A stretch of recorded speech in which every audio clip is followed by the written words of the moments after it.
Well, for more, let's turn to Armen Georgian from our International Affairs Desk. We saw in that report the power play between the government of Prime Minister Garibashvili and the opposition. You're saying there's a player in all of this who is not an elected official, but Georgia's richest man? Well, there is a player, yes, and this is the oligarch Bidzina Ivanishvili, who is an ally of the new prime minister. And what observers are seeing is a kind of alignment between Georgian Dream and Bidzina Ivanishvili, so coming together, and that Georgian Dream perhaps is now moving in a direction that is more willing to essentially act in the interests of Bidzina Ivanishvili, who, by the way, made a lot of money in metals and banking in Russia earlier on in his career. We're not really talking about Russian influence as such, Francois, but rather a kind of trend, perhaps, of politicians coming closer to oligarchic interests rather than really showing allegiance to Georgia's institutions and its democratic nation building, if you will. And this is why, of course,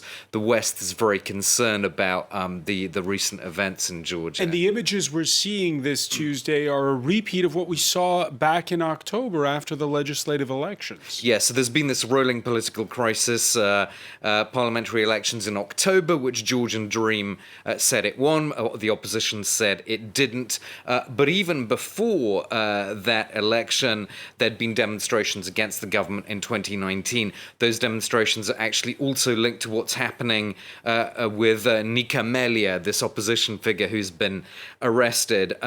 All of this, Francois, I think speaks to a broader sense of fatigue to some extent with Georgian Dream, which has been in power since 2012, but that a sense of perhaps sclerosis combined with a kind of economic stagnation as well. Since Georgia's 2008 war with Russia, Europe and the West have been paying close attention to how Georgia's democracy is doing. Very much so. And of course, there's an association agreement between the EU and Georgia. Georgia's also been a candidate to join NATO. And both of those tracks require, among other things, judicial reforms. And this is why there's a lot of criticism in Georgia itself about this state of play. For example, the Public Defendant's Office in Georgia saying the arrest of the leader of the opposition political party without proper justification will be a big blow to the Georgian justice system.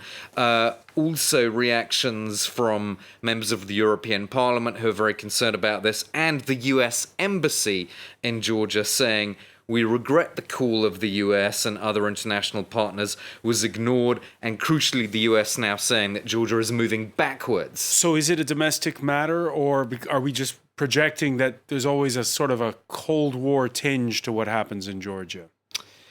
Well, it's certainly not just a domestic matter, because the criticism of this arrest and how the judiciary is behaving has definitely raised alarm bells in Washington and in Brussels. But again, in terms of the Cold War, I'm not sure, Francois. I'm not sure that we're dealing with, a Russian factor per se, but rather, as I said earlier, this kind of these oligarchic interests seemingly aligning more closely with a political party. All right, many thanks for that, Armen Georgian from our International Affairs Desk.